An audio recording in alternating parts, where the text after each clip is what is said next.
Hey, everybody. Thank you for being here. I'm really excited today to talk to former Secretary of Transportation, Pete Buttigieg. You know him, of course. He's a former naval officer, former mayor of South Bend, Indiana, where my aunt and uncle lived, former Secretary of Transportation, but best known now, I think, as one of the best communicators the United States has ever had. And I'm really excited to have him here today because it's really been notable how when many people are paying attention to the really disastrous situation that we're in, he is not only recognizing that, but also explicitly using this moment to call people into a new kind of future. So I'm hoping we'll get into that today, as well as into, maybe one or two of the things happening around us. So maybe we could start today, Mr. Secretary, by putting this moment in context, and I'll let you take it anywhere you would like to take it with that introduction. Well, thanks for the chance to speak. And I think the context fundamentally is that we're one of those turning points that comes around in the life of our country. Not that often. Every generation or two sees a moment like this, and we're in it.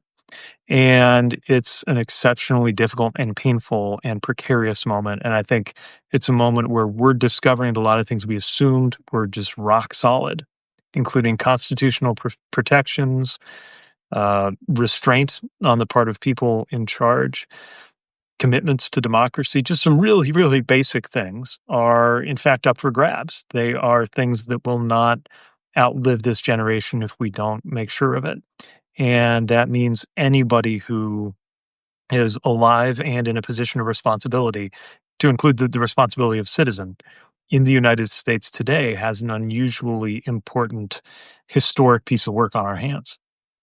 I'm not going to argue with that, but I wonder if you want to speak a little bit more specifically about the things that are happening at this very moment around us, specifically with the last 4 days of the mobilization of the National Guard, the federalization of the National Guard in California, and the mobilization of Marines, 700 Marines, into Los Angeles to protect federal buildings and federal officers. Well, what you have right now is the American president asserting the authority to use American troops and turn them on American civilians exercising their First Amendment interest in protests. If there are issues with peaceful demonstration, keeping it peaceful, that's what law enforcement is there to do. Militarizing that process is an extraordinary step and one that I think is part of a bigger agenda that this president has. And it's not been invited by state or local leadership. I think maybe one of the biggest things to bear in mind here is that this is a test for a lot of people who have expressed a principled commitment to freedom in the past. I mean, one of the things I'm thinking about is if All you're right, a one or the other of libertarian. us has frozen. I'm going to hope that Oh, you are okay. Go ahead. okay. You know, I would argue if you're a libertarian, this is your Super Bowl. Like, this is where you stand because for years we've had all of these fanciful seeming scenarios described where government agents are sent in, or a heavy-handed government kind of comes in at the expense of free speech rights. Usually, those dark pictures were drawn by people on the right, conservatives or libertarians who perceived any number of policy ideas, from background checks on guns to vigorously enforcing the Clean Air Act, to be examples of a slippery slope to tyranny. And usually it would be, deep down that slippery slope that they would visualize things like troops being mobilized against Americans. And yet, here we are. That's what's going on as we speak. And it represents a level of politicization of the military that I served in, knowing that it was always an ethic of putting the country first and being completely apolitical. Just seeing that thrown out the window by the current leadership, that should give everybody pause. I don't care if you're left, right, or center. Well, thrown out by the leadership, but I've been telling people that the military's history and its firm belief in rules and laws and commitment to the Constitution means that they shouldn't overstate the degree to which they should assume that the military will side with this grasp of power. Do you think that's fair? I know that in my military training, I was taught as an officer that I should obey all and enact all lawful orders. In fact, it's in the very language that you use and that you swear, lawful orders of those appointed over you. And the emphasis on lawful is not a small one. I was also taught that if I was ever ordered to do anything unlawful, that my responsibility was to the law and to the Constitution. Um, how that actually plays out, though, is really much more difficult to talk about in practice. What we've generally assumed is it means that an order, if a president were to order something that was blatantly illegal or unconstitutional, that order wouldn't go very far. It wouldn't get anywhere near the soldier, sailor, airman, or marine out in the field because senior military leadership, generals whose job is to be completely non-political, would would not allow that to happen. Not for nothing, one of the first things this president did was change senior military leadership, and maybe even more importantly, change the JAG Corps, the lawyers who advise those generals and admirals on what to do. Um, all of that does create more pressure down the chain of command, more uncertainty down the chain of command for anybody who is worried about whether everything they are being ordered to do is in fact lawful and constitutional. So I do want to not focus solely on what's happening around us in this particular moment, because I think that you have a much larger message for the American people in this moment. I do want, though, to turn somewhat quickly and be a little bit nerdy here in that one of the things that we're seeing, and Simon Rosenberg said yesterday that it certainly appears as if the current administration is taking the American military from its work countering China and Russia and turning it on the American people. And you know a lot about foreign affairs. And in fact, your undergraduate thesis was about American foreign affairs and its relationship to exceptionalism. And I wonder if you want to talk to us a little bit about this moment and how you see America's shift in support for institutions like NATO and organizations that dominated the world post World War II rules based international order to cozying up to people like Vladimir Putin. Do you want to speak to that at all? What I'd say is that, one of those things that has been true as long as we've been alive is what we thought was a shared assumption and a shared understanding that American strength is inseparable from American values. And the idea that part of what makes America America is we're not just one more country out there scrapping for advantage. We have a level of moral as well as political authority built on a record and built on our Constitution, as complicated and imperfect as our record in world affairs has been, is one that sustained that sense that we do and should lead the world. The problem with quote unquote America first is that in practice it means America alone. For America to actually be first, we have to be in a relationship with others, right? That's the America leading is what America first is supposed to be. And if America's completely alone, or worse, beginning to really fight our allies and befriend our adversaries, then we have an upside down set of relationships in the world. And I think that's what's happening now. We can see it playing out. Longtime allies with whom we have built trust over the course of decades being shoved away, and very real adversaries, notably including Putin's Russia, being welcomed in or cozied up to. I think most Americans get that there's something wrong with that. But what happens next, that's a question of how much Americans really care. And here I was setting you up for a conversation about the American Puritans because I too studied the Puritans in school, and been able to talk about them in my professional life exactly 0 times. So I had great hopes that we were going to be able to talk about, the Yeah. declension narrative. But okay. All right. So let's go from that then to um, the fact that you have said in a number of places that this moment is not unprecedented, and to put it in a larger context. How does this look to you? I know you've compared this moment to the 1960s in the past. What would you say we should look to make sense of where we are now? Well, look, I think a lot of people, certainly a lot of people left of center, are horrified by what's happening and feel that it's without precedent. But I do think we need to look no further back than the 60s to find examples of things like political violence on American soil, unlawful and violent behavior by authorities. In those cases, more likely to be state and local, but still something that was happening. And I think that's a reminder that those kinds of things can be overcome, that we can get through that. Yes, we have definitely not seen a president act like this president has. No question about that. That doesn't mean we're completely unprepared by experience for this moment. And I think looking at how moral authority won out in those periods, uh, and equally important, and I'd love to kind of gather some of your insights on this, but other periods where some of the pathologies we have now are happening, like I don't just mean the pre-Civil War period that I think comes to mind for a lot of people looking at the level of polarization we have in the country, but also moments when it was hard to get kind of shared access to a fact base or a shared sense of truth that would let us have more trust in our society and healthier politics.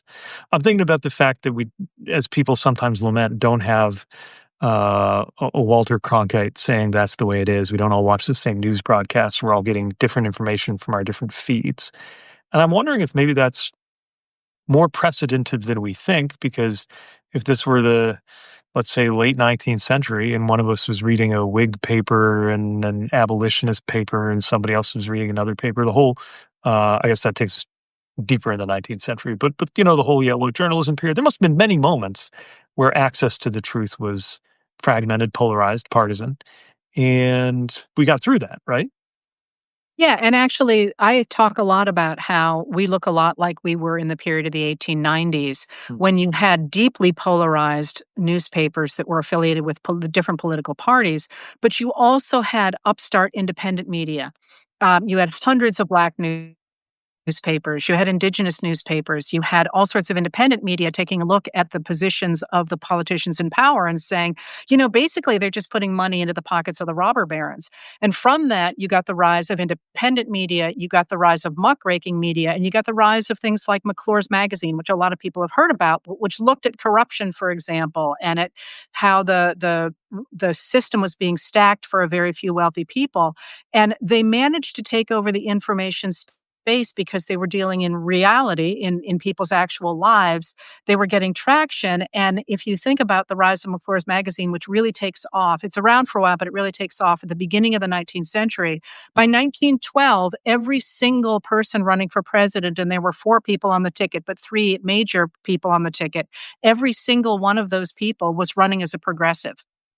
Mm. So, we can change things, but it partly is a question of covering the extreme media bias that we have had for the last at least 30 years. Mm. And on that, let me ask you about this. I'm gonna step back because I want to get back to the media. One of the things that you have talked about are the number of challenges that we face today that we are not looking at, in part because of the immediate political crisis in front of us. And you've mentioned AI, you've mentioned climate change. When you think about constructing a new American democracy, which I think is part of the project you're engaged in, although I'm putting those words in your mouth, what do you think we need to take on? Well, I think we need a democracy that is more responsive, more inclusive, and that means more proportional. I think that's a really important thing, all the way down to uh, things like the Supreme Court, sorry, the Electoral College, and also redistricting. But all of these kind of big picture structural things. But I also think a healthier democracy is a little more democratic from the bottom up, where people are included in processes more about what's going to happen in their own communities and neighborhoods. I think we got to take a lot of our institutions apart and put them back together. We're going to have to, because the taking apart is happening. It's not happening in a thoughtful way; it's happening in a destructive way. But we are where we are. I mean, you think about something like USAID or the Department of Education. I'm passionately against the way they're being demolished. I also think there will be a chance to put them together on different terms, and anybody who's been anywhere near those agencies or any number of others could give you a very long list of things that they have very much wanted to change for a very long time. So let's do that work. I think we need institutions that are better aligned with the needs of the moment. I think about some of the basic functions of government, like authentication, ID, proving you are who you say you are. how antique and screwed up our ways of doing that are, with paper birth certificates in the drawers of county offices, and the social security number that is both your ID number and your password, as far as the federal government is concerned. All kinds of things that are just technical design, all the way through to deeply moral questions about what it would mean for the Supreme Court to be more responsive to the American people than the way it is currently set up. And I think all of that should be on the table, given that we are living in a moment where clearly the democracy we inherited was rickety and had huge vulnerabilities, or else we wouldn't be here. I have to laugh that when you think about this, you look at bureaucracies, and I agree with you, but I look at the political structures that we have, and it's interesting that we come at the same question in very different ways. Mm. But tell me what that looks like. Like literally, if you are trying to say, I want to modernize American systems, or I want to end gerrymandering, or I want to, my big thing is higher taxes on the very wealthy. Mhm. What does that look like? How do you rebuild an institution like USAID, or maybe not that one because that of course involves other countries, but an institution that we care deeply about that has been gutted? How literally does one go about saying, "Hey, we need about 149 people and so we need 40 parking spaces." How does one do that? Well, look, part of why we're stuck is that a lot of the machinery we have for doing that is a Congress that has become just maladapted to its job. That's why I do think it's a little easier to do closer to home, because it requires coalitions that cut across the regular boundaries, and are not locked in by the disproportionate party structure we have. So in local government, this happened all the time. When I was mayor, my closest ally on one vote on our council could be my biggest adversary or speed bump the next week, and so on and so on. It was much more dynamic in that way. You had friends, you had foes, but it wasn't predetermined or dictated. There have been times, as you know and understand better than I, where that was true in federal politics as well. I'm thinking about how it mattered as much whether you were a Northern Democrat versus a Southern Democrat as whether you were a Democrat or whether you were Republican, right? There were That's right. regional identities that overlapped on partisan identities, and so on and so forth. I think we need to find some way to create the conditions for that to happen again. I think it's the only way we can get to things that are there's such a long list. Your point about taxes is a good example, where there's an agenda item that's got 60%, maybe 70% support among the American people. A fairer tax code, marriage equality, a woman's right to choose. We could go down a list of 10 things, 9 of which most Republicans are for, against, and most Democrats are for. And yet 60, 70% of Americans are for, and we're stuck, right? That our federal government or our federal political system cannot deliver those outcomes. That tells me that for the long term, we need structural reform, as in constitutional amendments. But in the near term, ironically, you can't get to those for the same reasons we're stuck. So in the near term, we need different kinds of coalitions. And you see them bubble up sometimes.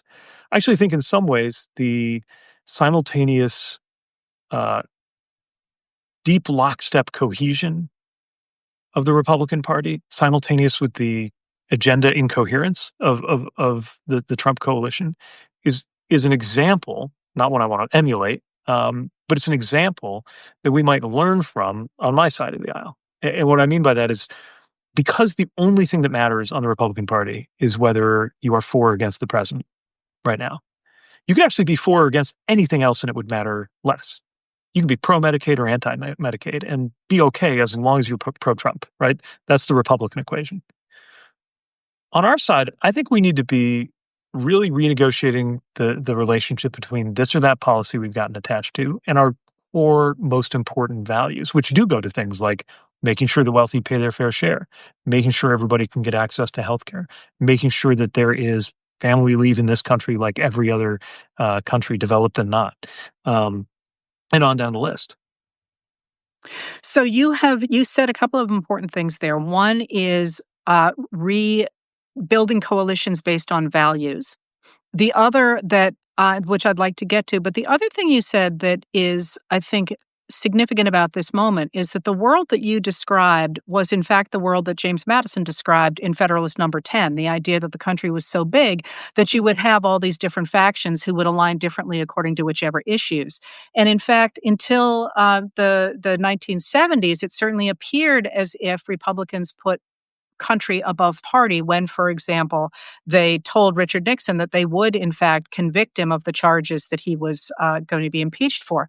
Hmm. That's gone. And I know that you have talked in the past about how the government that we've had in place for the last 40 years has not served a number of people, and therefore it has developed a sort of populist economics and populist anger that we're seeing now in the MAGA movement.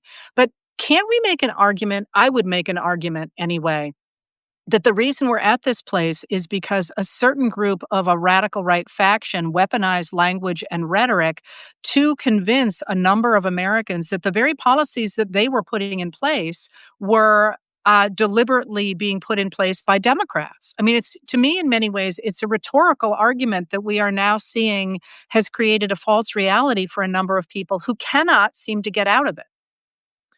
Yeah, there's no question that bad faith and lying is part of how we got here. And, perversely, I think the fact that on both parties' watch, income inequality, for example, and wealth inequality continued to rise to really frightening levels in the US. Perversely, it created fertile ground for politicians like those now in charge who are actively making it worse.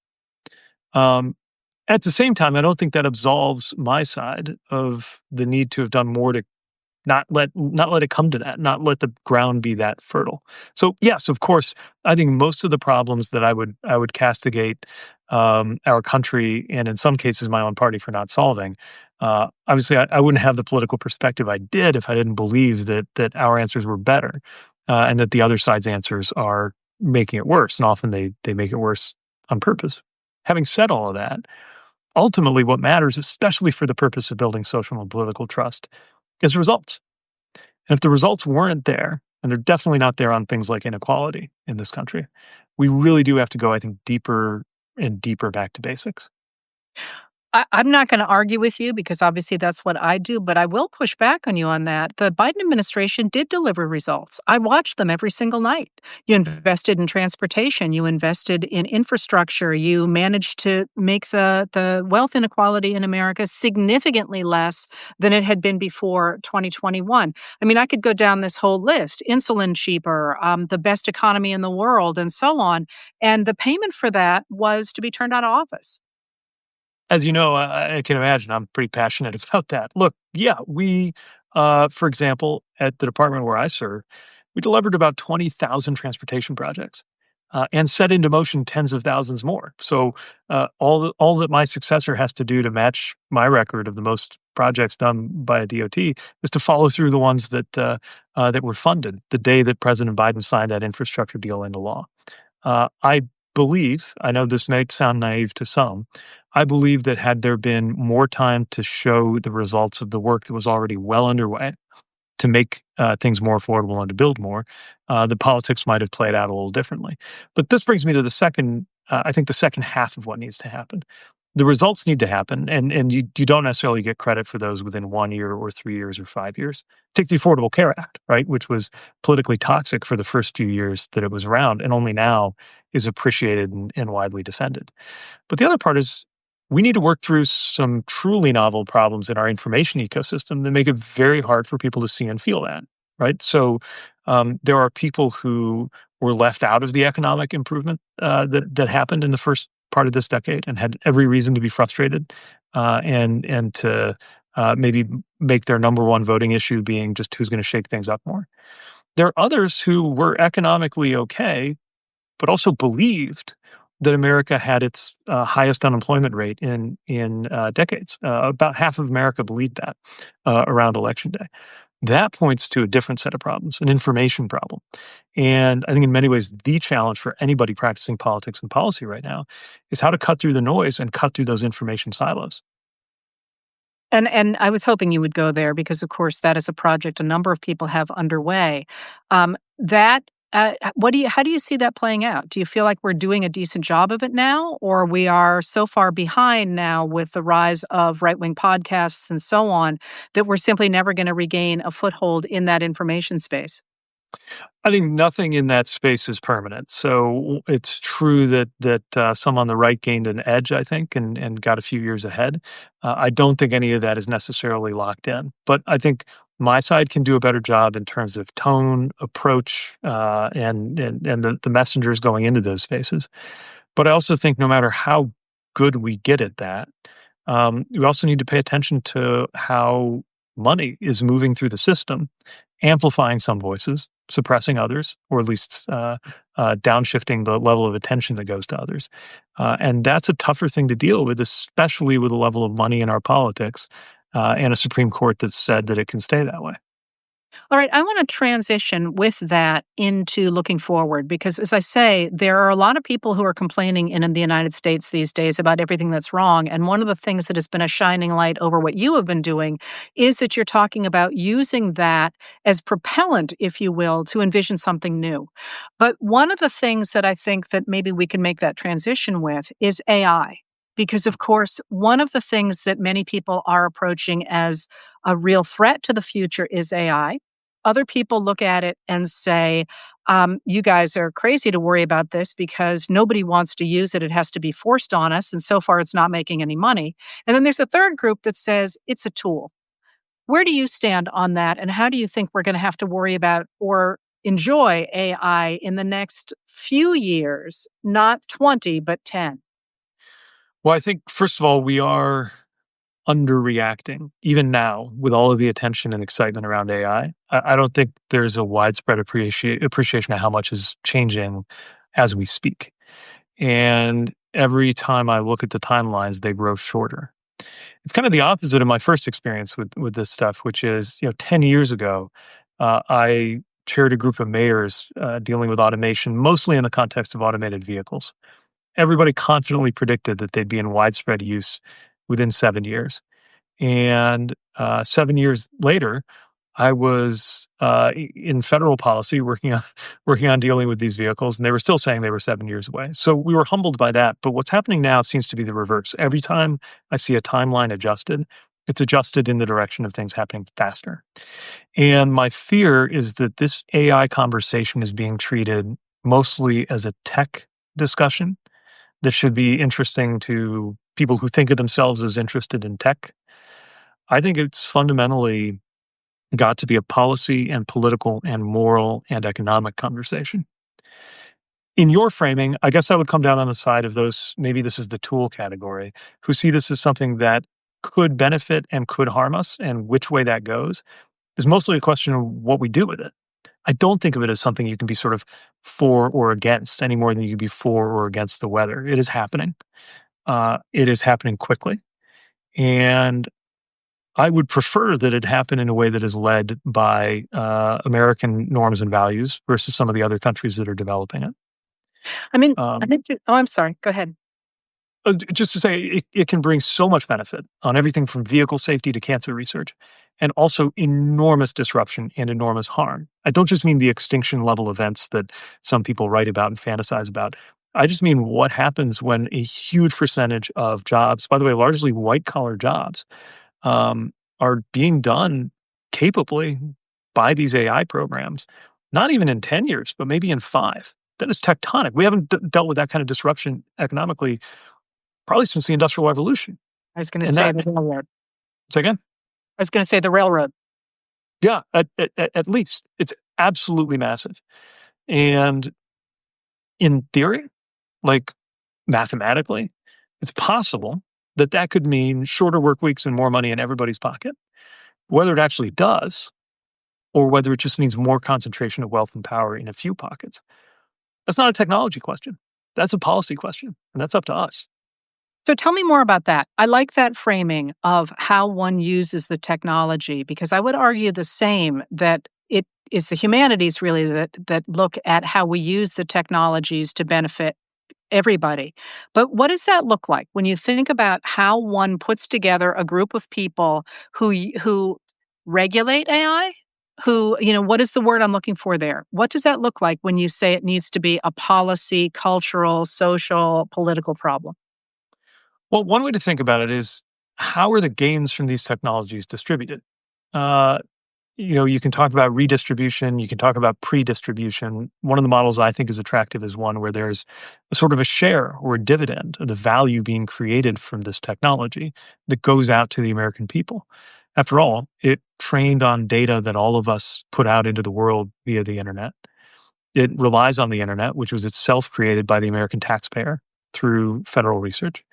It's reasonable to imagine that while enterprises make a profit off of these technologies, the American people should get a share of that too. If we wire that up in the right way, that could be responsive partly to the issue of some of the labor upheaval that's going to happen. But it's not the whole answer. I think another part of it is, who gets to use this AI technology? And is there a way to deal Americans in on that without it all being uh, monetized and brought to the highest bidder, those who already have a lot of power and can use it to get even more? So some of this is related to checks and regulations on AI, but again, to me, it's less about how you regulate the technology than what decisions are we making about our economy if the assumptions that we've depended on in this economy have just changed profoundly and very, very swiftly. Are you concerned at all about the potential for AI to manipulate our politics or surveil our citizens? Sure. In some ways, I think there are versions of that that are already happening, and it continues. I mean, it's funny. Just today, Chaston showed me something he spotted on YouTube, which is an AI generated, semi-real, semi-fake lifestyle tour of our house. It's bizarre. Some of it uses like publicly available footage or pictures that are from us around the house, and then it's interspliced with images of that seem to just be from Zillow of other people's houses. I don't know exactly what's going on, but after 1 minute, I was very weirded out. Does Yeah. that have immediate political danger implications? Probably not. But the fact that that capability is there is just one reminder of the more impactful and nefarious stuff that's out there. We've seen, indications from Brazil to Romania of all kinds of election interference getting more and more technologically sophisticated. And given that we're pretty soft targets for these kinds of things, it's a major, major concern. It is I'm with you. It's a major concern of mine as well. So let's, in the few minutes we have left, let's look forward to what kind of changes that you would like to see in a reimagined democracy. And where I'm really going with that is, one of the things that jumps out about your writing and your speaking is you do talk about the importance of parenting. And what that means in terms of the way you interact with people, but also in terms of the way you think about governance. And to my mind, this is something that we have way underemphasized when we have looked at the development of the American government, really since about 1935, when Francis Perkins insisted on the Social Security Act. That idea of using the government to protect a community as equals rather than simply protecting the idea of labor capital and access to resources seems to me to have been the most profound change we've had in our government.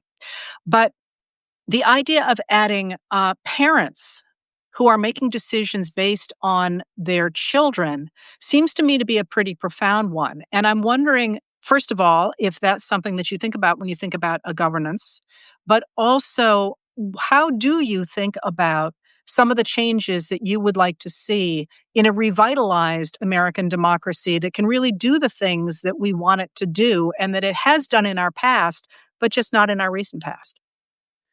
Well, I think every parent says at a personal level that the world looks different the moment you become a parent. And that was certainly the experience that Chas and I had from the first moment that we held our twins in our arms, now 3, almost 4 years ago. But I think the same is also true for your policy and politics, at least if you think about it the right way. If you orient it around them, things look a little different. You are more prepared to invest in education. You take questions of sustainability and climate change more seriously.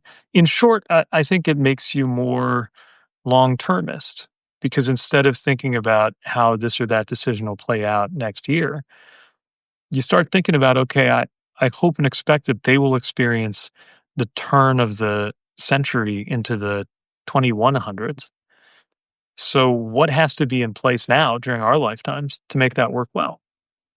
And that does include things like being more serious about what's happening in our climate or economic sustainability. I would argue it mostly means pointing to things that liberals tend to care about more. But I think it also makes you take a harder look at some things like the debt that have historically been more of a conservative theme, but that I think the left and the center left should pay more attention to and have our own more serious answers on. And then there's just family policy itself. What is the everyday experience of being a parent like? And it screams out now that it's one thing to think in theory sympathetically for parents. It's another to experience the work, the labor that is parenting, and to realize how messed up it is that it is treated somehow as not work or as less important work for all kinds of reasons, many of which have to do with gender historically in this country. Um, but how can we still be the only country or one of the only countries that isn't providing a national system for leave? How can we have made it this expensive just to raise a kid, just to feed, house, and school children?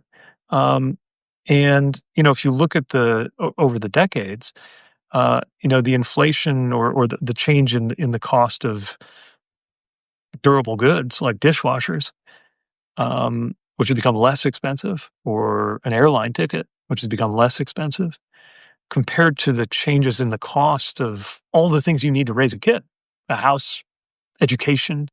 Right, we've seen that in explode in ways that mean if you're just looking at an average across the economy, you're not seeing the whole story. And worse, you're seeing the story in a way that's specifically to the disadvantage of anybody trying to have their concerns weighed as a parent. I'm not gonna argue with you. I have 3 children of my own, and, the difficulty of actually managing to afford to rear 3 children is, it was mind-boggling when I did it, and it's even worse now. But I wonder what that means for, rethinking government. So you've talked, and I wanna do some summarizing here.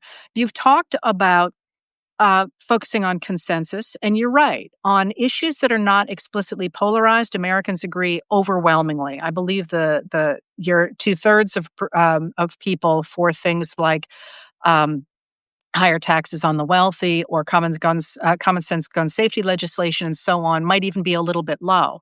So you've talked about building consensus. You've talked about working at the local level on issues that people can't really look at and get a different perspective on whether or not there are potholes in the street. You've talked about getting out of information silos. What does it look like when you talk about using our past to create a new future? I know in the past you've talked about the importance of Studebaker to your town, but you've also talked about American principles of freedom and so on. If you were talking to people, as you are actually right now, who are trying to create a new world, trying to bring a new America into existence, what kind of things do you think they should emphasize when they talk to people and what they should do to make that happen? Well, I think we can emphasize experiences and values that are rooted in the American experience and our history and draw on both sides of history. History is warning of what can go wrong, but also just as importantly as being full of examples of how we can do better. And maybe the biggest thing of all is that you can't have one without the other. You can't understand the courage of the leaders of the civil rights movement without understanding the darkness of what they were up against. All of the most inspiring and greatest moments in America have been moments in which we were facing down some of our darkest demons as a country. And I think we're facing down some pretty dark demons as a country right now. In terms of principles, I'm a big believer in continuing to think in terms of freedom, not just negative conceptions of freedom from, where, although there's a lot to be said on that, especially as we're trying to really assert what it means to not have a king in this country, but also freedom too. What your government needs to look like to give you the freedom to raise a child and do so affordably, the freedom to live a life of your choosing and marry who you want to marry and have the kind of education that you could get to do any number of things that you want to do with your life, whether you want to be a politician or a historian or an artist or an engineer or an astronaut, whatever it's going to be. Um, those kind of thicker forms of freedom versus just the way it's been talked about most of my life, where freedom is just about avoiding a rule or a regulation, I think are a really important way to build consensus or at least appeal to shared values, but also entail some very specific policies, which some people are against. And we should have that debate and that argument. And it's in the unfolding of that argument that America gets better and stronger. The biggest thing I would like for people to feel is that it's the very difficulty, unpleasantness, to put it mildly, pain might be a better word, of this moment that signals how important it is. And all of the moments in history that we study, admire, romanticize, were pretty brutal to be in the middle of. That's what makes them so interesting. For better, for worse, we're in one of those now. And that should propel us to think more originally as so many things get burned down around us about what we would build instead. Um, I I just wanna add your concept there of freedom to, which involves government, actually doing things as opposed to freedom from, is crucially important. And while I wanted to give you that last word, I do wanna make sure people heard that because it's a really important reconception in the present of what freedom means, but it's not new to American history. In fact, we've talked about that a lot in our past. So I wanna thank you, Mr. Secretary, for taking the time to be here, and the door is always open. I love that you are looking so forward to what we can create out of this mess because we need that kind of hope and we need that kind of enthusiasm. And I'll be fascinated to see what you come up with. Thank you for being here. Well, likewise, thanks so much for the conversation. I'll look forward to the next one, and hopefully I can keep my promise and we can talk about Puritans a little more. I'll look forward to it. Thanks a lot. Take care.